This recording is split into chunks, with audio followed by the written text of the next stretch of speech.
who caused the most wars? Probably the UK. No. Religious or non-religious people? Probably political. Non-religious. Non-religious. So would it be correct for me to then say But- to be non-religious makes you a more violent person? I don't think that's true. The evidence says it is.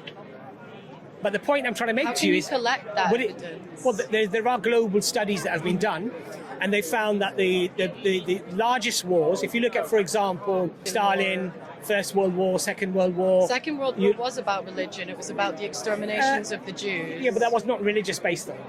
It was about they didn't like their religion and they didn't like the Jewish people. They didn't like the Jewish people. They didn't like gypsies. They didn't like black people. They didn't There was like any differences. anyone racially that wasn't or seen as anyone that white had, with blue eyes, basically. or also people that had disabilities. Right. And So it wasn't. What I'm trying to say to you is, it wasn't religious. by the way,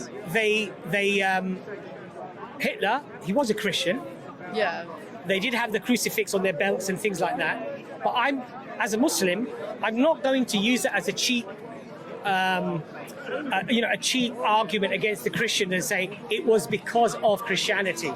Because I don't think anybody truly believes that they were following Christianity or following the teachings of Jesus. I can name a couple.